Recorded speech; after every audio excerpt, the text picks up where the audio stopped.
Hey everyone, welcome to Playoff Basketball. My name is College Sports Revived, and today, your Fordham Rams look to begin their second run to the A-10 title game in as many years.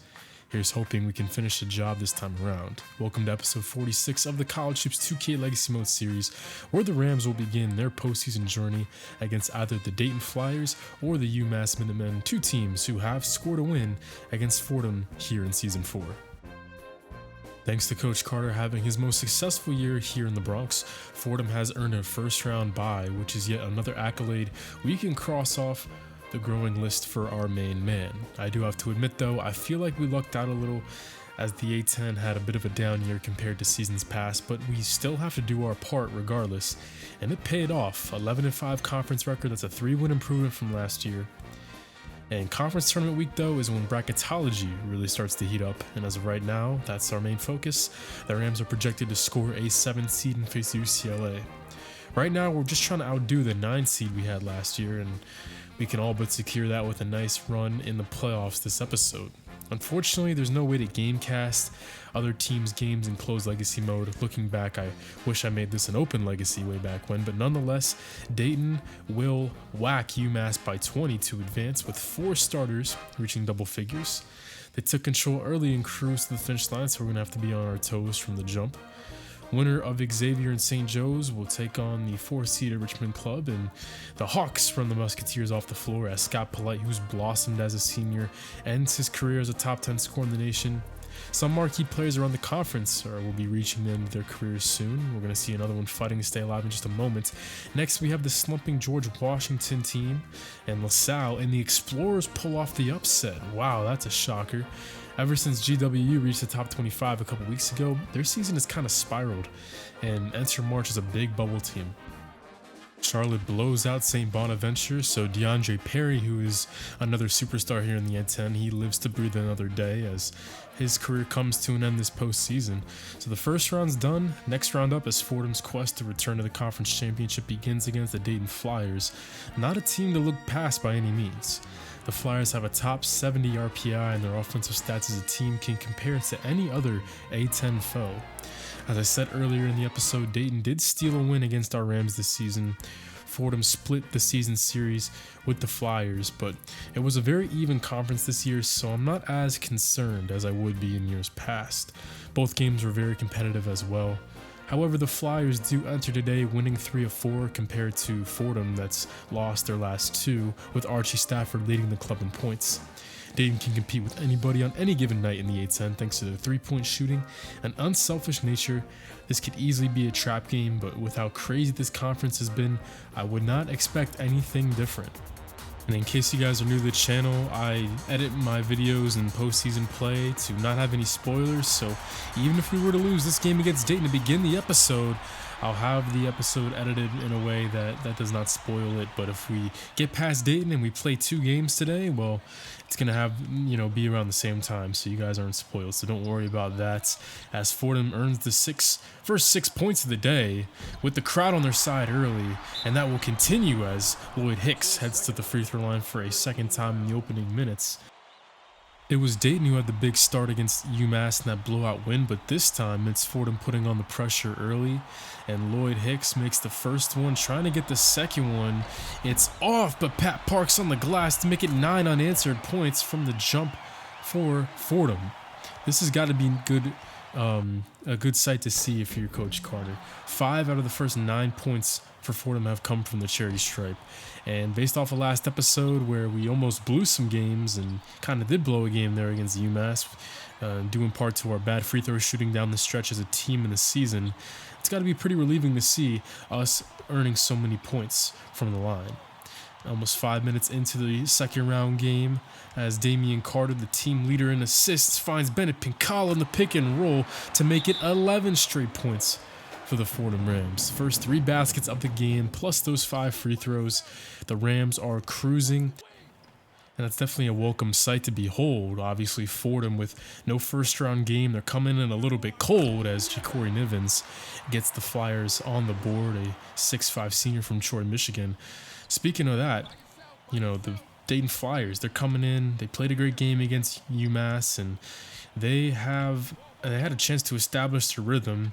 Meanwhile, they're finally starting to find theirs in this game. There's Aaron Gross with a three-pointer now, so the Flyers battle back. We opened up on an 11-0 run, but here they come with a 9-2 spurt of their own. 8 minutes to go, and it's almost a brand new game. This one rotated around to Kai Hendry, who's looking for the pick from Lloyd Hicks, and from the elbow, he has to get creative to get the pass in there, but Hicks now with 7 out of our first 15 points. As he continues to put up big game after big game, Lloyd Hicks is the A-10 leader in rebounds as a freshman. He also had an awesome end of the year in terms of shot blocking. He raised his average up to 1.6 by season's end. Meanwhile, Kai Hendry's been struggling here in the early goings as the Flyers continue to chip away here. Tony Blythe, a point guard that I really like, a sophomore who finds Nivens for three-pointer number 2 on his afternoon. The Flyers back within 1, and now their crowd's starting to get into it a little bit. The one-sided run now increases to 14-4 ever since this was an 11-0 game as Coach Carter changes up the 5 out on the floor. He puts in Timo, puts in Dustin and Chen Li as well as Lloyd Hicks. Nice pass outside to Damian Carter as the pick by Chen Li frees him up in the corner. Damian Carter, one of the more consistent three-point shooters on this season for the Fordham Rams. That's his 24th three made. And he shoots at a 42% clip as well in his freshman year, something we did not expect when we first got his signature. Kai Hendry, who's been struggling mightily here in the early goings, finally hits a field goal, and it was a tough one, but he gets to drop his first make on 4 attempts. He's somebody that I want to see play well today. He's had a history of not doing well in playoff games here in this series. He had a tough one in the championship game against Xavier last year, and then he followed that up by only shooting 1 for 11 against Michigan State in the round of 64 game last year. Want to see him finally put together his first true signature game in postseason play as Dustin Black hangs and finishes. And now the Fordham Rams are back on a run of their own. 6-man meter filled up to the brim. Timeout Dayton Flyers.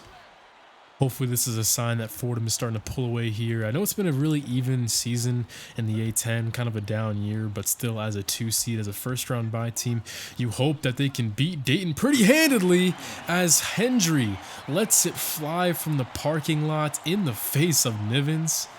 And he gets 3 big ones there. He's 2 for 8 here in the first half, but maybe a shot from another area code there can help him out a little bit. As Dayton, though, no problem using the three-point line to their advantage here in the first half. That's their 5th tray ball as a team. And it's been probably the main reason why they are still in this game. Every time that we go on a run and it looks like we're about to take control, here come the Flyers and here come their three-point shooting. Got to do a better job closing out on these shooters. However, Fordham's got to continue to use what's been given to them. With Lloyd Hicks dropping 7 and 10, he's out-rebounding the entire Dayton Flyers roster right now. He's got 10, they've got 7, so that shows you how dominant he's been, along with his 7 points on the offensive end. I really like this game. If we can continue to get easy baskets for number 32, the three-pointers will come later, but we got to start deep inside like we did to begin this game, and it's also how we got to the free throw line so often early on. Here is a missed shot to begin Dayton's second half. They really don't have much inside the perimeter today as Pat Park takes it as he finds some space in the middle to give him points 7 and 8 on the contest, as the freshman playing in his first playoff game has had no problem so far. 6-point Fordham lead, 11:38 left to go. Tony Blythe, one of the more up-and-coming point guards in the A-10 conference, finds Archie Stafford, bounce past to Nivens, and then an extra one to Rylan Wilson for 3.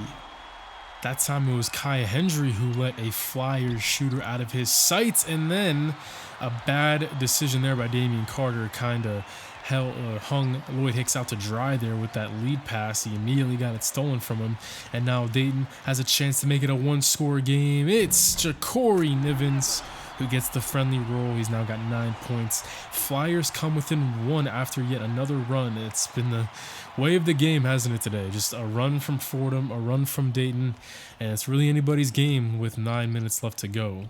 We've seen this before. We've seen Coach Carter get into battles here in playoff time. It feels like almost every game's a close one when we get to the postseason, whether it's the conference tournament or the NCAA tournament.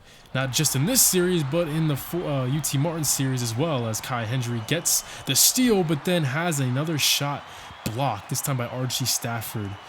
And it's been a rough afternoon for Kai Hendry. Again, he just can't escape it.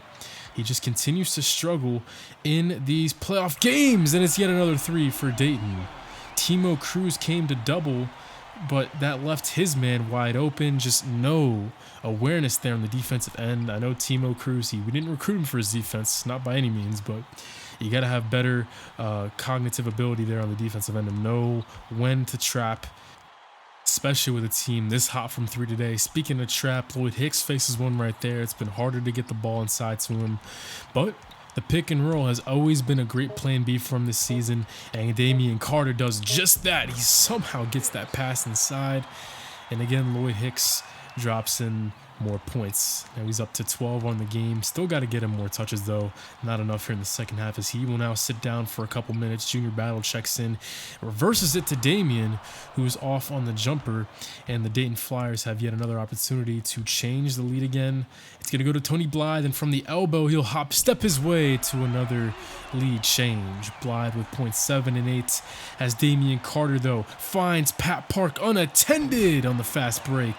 And that is a great way to answer. Fordham retakes the lead for only a matter of moments. Archie Stafford then will make it a 49-49 game, under 5 to play. The 7 seed Dayton not going anywhere. The winner will play St. Joe's of Richmond. Coach Carter's had a pretty good track record in postseason tournaments in this series, all the way back to the UT Martin series. And thanks to guys like Dustin Black, that has been the case, as he tries to continue his good postseason fortune here with the Fordham Rams. A huge shot there as Pat Park finds assist number 3. He's played a really good game in a number of ways. And with 4:20 left to go, it's Archie Stafford who now finds a tray ball of his own. The Dayton Flyers can't miss from 3. Sometimes you run into a team who just has a good night shooting, and with 3 minutes left to play, it's been like that all night long for Dayton. Even when we get a hand up, even when we're right there and we do everything correct, sometimes the good offense just triumphed our good defense. 5 seconds to shoot on this possession. Pat Park gets a good look, but he just can't finish.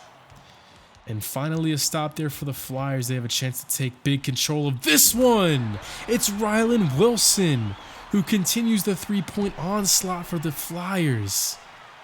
Things getting tough here for the 2 seed. The Fordham Rams looking for some help. Kai Hendry hasn't had it all game long, and he almost turns it over there.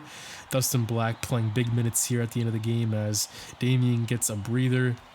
And look at this, Bennett Pincala. You got to execute there. He didn't set the screen off the ball for Hendry, and he still almost hit it, but again, he misses. This place is going bananas right now.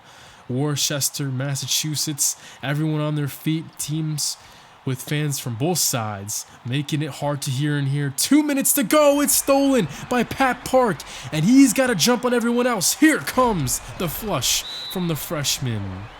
Pat Park with the game's biggest play to this point, desperately needing that one. The stoppage in play also can get Damian Carter back on the floor, so a number of ways this helps us out. Nice steal, leading to a run out, leading to a score. It's now a 1-possession game again. Fordham not going anywhere just yet. Big play there by the freshman out of Philly. 1:52 left to go, right out of the timeout. Damian Carter right in the pocket of Tony Blythe. It looks like this might be an ISO for Archie Stafford. No, it's a bounce pass to Crockett, who has it rejected. Lloyd Hicks continues his monster performance with 3 blocks. And we're going to go inside to him quickly as well. Lloyd Hicks stopped in his tracks. It's out to Pat Park, who gets to the middle. Tough take, no good. Gets the rebound, draws the foul in the end one. Patrick Park, the man of the hour. Under 90 seconds left to go, and this kid may have single-handedly just tied the game for us, and he will deliver. Pat Park, what a game, and what a first impression here in postseason for this kid. Some guys are just built for the moment, and with Kai Hendry again just not rising to the occasion in a big playoff game, we got guys stepping up. Pat Park is one of them. Now this is going to come down to defense though, man. These 3-pointers, they just keep coming in bunches for the Flyers. But look at this, it's yet another steal for Pat Park, 2-on-1, but it's closed down upon. Can't score on the fast break there, but Park yet again comes alive. 57 apiece. Can we continue this run? It's going to be a pick for Kai Hendry in the corner. Looks to find Bennett Pincala. He's got some space, but now he's blocked by Archie Stafford. Great interior defense on both ends down the stretch of this game. And with under a minute to go, it's now the Flyers, the 7 seed, who can take control. Rylan Wilson gets the 3. Tony Blythe breaks down the defense with the dribble drive, and Pat Park had no choice. But honestly, I'd rather Blythe just take the 2. Once again, a lapse in judgment on defense. And now this one's taken away. Carter tried to set up Pincala, but he drops the ball, and it's a steal for the Flyers. And now we're starting to foul here as things continue to spiral out of control. We'd eventually send Nivens to the line for the 1-and-1. He got the front end as Nivens looks to score again to make this a 5-point game. Both free throws go. No shot clock left for Coach Carter and his group as Damian Carter advances the ball past the timeline and calls timeouts. We need a big one here or else our season is over. Well, I guess our playoff run's over. We still got hopefully March Madness to look forward to, but I don't want to think about that now. I want to think about getting this win. Quick pass over to Kai Hendry. He'll get the screen from the elbow. Again, he's blocked, and Archie Stafford comes up with it. Can't believe I'm saying this, but Fordham might not make it out of the first round this season as the 2 seed. Well, technically the second round with their first round bye. The front end of the 1-and-1 is no good. Rylan Wilson, who's been so good today, can't seal the deal and make this thing final. Instead, Damian Carter's got a second chance, and he hits a huge 3 to make it a 2-point game. Tony Blythe now heads to the line. And let's see what he can do. 7.2 left to go on the game. The 6'3 sophomore who shoots 84% from the line this season gets the front end. He's not the guy you want to send to the free throw line, but he didn't have a choice. Can't let them waste any time. But Blythe, so sure-handed from the free throw line, ends this game. And the Dayton Flyers hold on to win 66-63 and send home Fordham early. Wow. Can't believe I'm saying this, but the Rams don't even make it out of their first game here in Season 4's conference tournament. And we're going to have to wait to see how this affects us in bracketology moving forward. This was just kind of a weird game. I don't really know what to make of it. Like, it was almost like our focus just was lost there in the second half, which we're not known for. None of Coach Carter's teams are known for. Honestly, I think I should have went inside more to Hicks. He really was dominating in the first half. I should have taken it easier with Kai Hendry, who shot, as you can see, 3 for 17, so his postseason woes continue, but I didn't even realize that he took so many shots this game. I mean, I didn't know he was that cold. I was kind of just locked in, trying to win this game for you guys, and came up short, but at least Pat Park had a really nice one in this one, so we'll see how he does moving on. But yeah, now I feel bad, you know? I just couldn't make another run like the miraculous one we made last year. But it's hard to win in the postseason in this game with an inexperienced team because of the team unity rating that means so much for postseason success in this game. I think our group needs a little bit more game experience together overall to be more consistent in postseason play. This loss drops us to an 8th seed in the updated bracketology list. It's a bit disappointing, but it's still an upgrade from our 9th seed last year. And just one more time, guys, my bad. I'm sorry. I wish I could have won that game, but we just stopped hitting shots and stopped closing out on shooters. Like, the focus just kind of got lost there in the second half. Anyway, we see here St. Joe's will knock off Richmond, so we see another upset and yet another top 4 team that fails to advance. Temple ends the streak, though, of top 4 teams not being able to win as they take down LaSalle after their upset win, and then Charlotte's. They'll knock off the 1 seed the 11th ranked team in the nation, pretty handily I might add. 84-65, unbelievable, as DeAndre Perry, you guessed it, surprise, surprise, led the 49ers to victory, man. I tell you what, when you have this kid on your side, he's just a winner, and defeat is a hard thing to feel. As Charlotte seeks their third conference title in 4 years this series, St. Joe's then punches their ticket to the title game after a 8-point win over Dayton. Wish we could have had the opportunity to beat St. Joe's, considering we took them down last episode with no Kai Hendry and Lloyd Hicks in foul trouble the entire game. And they'll be playing Charlotte's in the championship game of year 4 here in the A-10. We're going to watch the title game to round out this episode and then leave Selection Sunday its own episode. And that's going to come in a day from now. But both teams need this win to play in March. St. Joe's is 64th ranked RPI is good enough to have them on the bubble. But for DeAndre Perry to play in March Madness one last time, he and his Niner teammates need to deliver today. We're going to be watching the end of an era in this one. Perry's guided the 49ers to 3 A-10 championships. If he can win this today, it'll make it 3. And he's effectively played his way into the NBA lottery. And he's going to have to do it with a sprained ankle as well. Yeah, that's right. Perry has guided the 9 seed to the title game with a bum ankle. And I couldn't tell you that by the way he's playing. He has been putting this team on his back. But don't let the farewell tour of DeAndre force you to forget about Jare Calloway, who dropped 26 points on us last episode for St. Joe's. And will create an elite matchup under the hoop today. Both bigs will have plenty of shooting around them though. We're going to see if the snipers can step up on either side to be the X factor in this one, as Calloway and DeAndre Perry go toe-to-toe inside. Really wish this could have been Fordham here in the conference title game, but unfortunately I could not pull out that game. Nonetheless though, we see Jare Calloway, his first bucket, and what looks to be an awesome battle underneath. It's him and DeAndre Perry, as look at him with the pump ankle. Couldn't tell you by looking at him, as he just completely muscles his way through 2 St. Joe's defenders to battle right back. It's going to be him versus Calloway, the marquee matchup we've all been waiting for. I think the 2 best players in the conference, in my opinion, going to battle tonight, as the Hawks have the early lead, but Perry from the elbow can't get it to drop there. Ripped down by Kashin Badiane, who used to be a top prospect for us on our board a couple years ago. There we go, though. Nice pass by Caleb Netherly, the point guard for the St. Joe's Hawks. Another thing that sucks to think about is that these are 2 teams that Fordham has beat this season. They beat the 49ers. It would have been pretty handily if they didn't let them back in the game there at the end. But then we also beat St. Joe's last episode. Nice shot there by Don Blaylock, one of the better perimeter threats in the league. But we actually did beat St. Joe's without Kai Hendry, who missed the game near the end of the year with that knee injury. And then no Lloyd Hicks for the most part with foul trouble.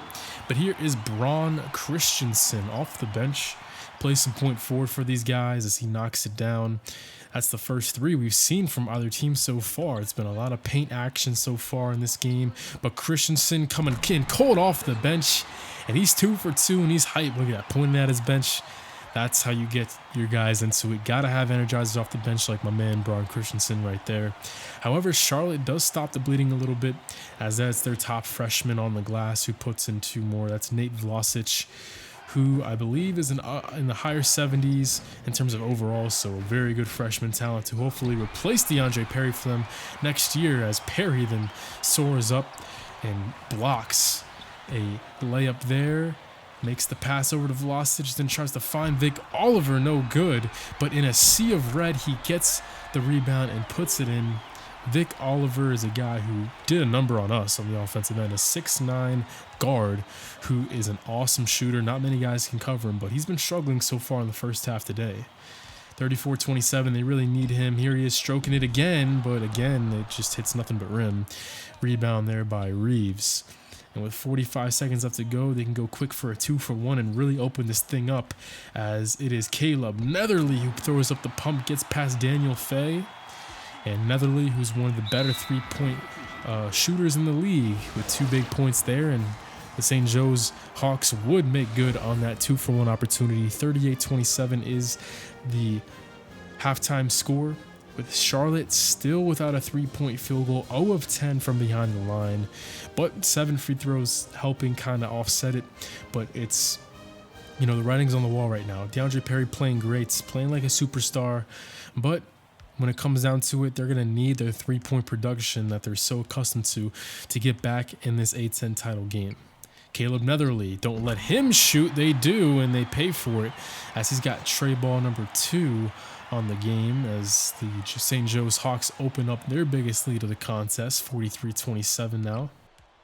If these 49ers can't get something going quick, fast, and in a hurry, DeAndre Perry won't be playing in his 3rd March Madness of his career, but it's taken all this time for Don Blaylock to finally give these 49ers the first 3-point make of their afternoon. These guys have a lot of 3-point shooters, including this guy, Vic Oliver, who continues to just jack them up with no real strategy or even trying to get open. Wow, what a fast break ran there by the Hawks.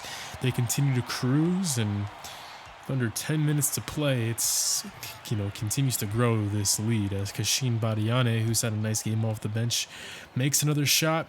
Here comes DeAndre Perry, who can't even help the 3-point scoring drought right now as the well is running dry for the Niners. Fast break once again, another layup there for the Hawks. It's reached 20 points, and from then on out, it would stay around, you know, that point. 78-59 will be your final as Vic Oliver misses once again to add yet another one to his box score. He was 1 for 17 here in the championship game as the St. Joe's Hawks are your Season 4 A-10 champion. Jare Calloway is your championship game MVP with 19, 7, and a steal. So no bubble for St. Joe's. They don't have to have any anxiety watching Selection Sunday next episode. They're going to be in with Caleb Netherly and Carl Reeves also dropping 13 and 11 respectively. But Jare Calloway put in work tonight, 19 and 7 as the senior knows what's on the line. Kashin Badiane, 7 and 9 rebounds. He didn't really become the star I thought he would when after we were done recruiting him, and he chose to go to St. Joe's. But regardless, he's had a nice career there. Vic Oliver, 1 for 17 and 1 for 14 from 3 on the day. Just cannot overcome that, while Don Blaylock only had 8 points, DeAndre Perry 18, but it just wasn't enough. So that'll bring us to the end of this episode. Once again, I do have to apologize for not making that out of the second round. I really thought this team was going to be pretty good, but you know, good to go. And especially if we got to play St. Joe's again, I had no doubt in my mind we were going to beat them, but just couldn't get past Dayton, and I feel bad for the lost guys. But all in all, stay tuned because the Selection Sunday video is coming out very soon. I'm planning on getting that one up tomorrow, so make sure you watch this video, you know, and if you got friends who watch this series, tell them to check it out so they don't miss Selection Sunday, or they don't see the Selection Sunday video without seeing this one first. So my name is College Sports Revived. I'm signing out, hoping for a higher seed than the 9 seed we got last year, so we have some progress this season. But don't worry, we can't hang our heads on the Dayton loss because we got March Madness to make up for it. So I'm CSR, I'm signing out. Hope you stay tuned for more Selection Sunday episode coming out tomorrow night. And that's going to be it for me today. Let's see if we can right our wrongs in March. See you guys then. I'm signing out. Have a great night.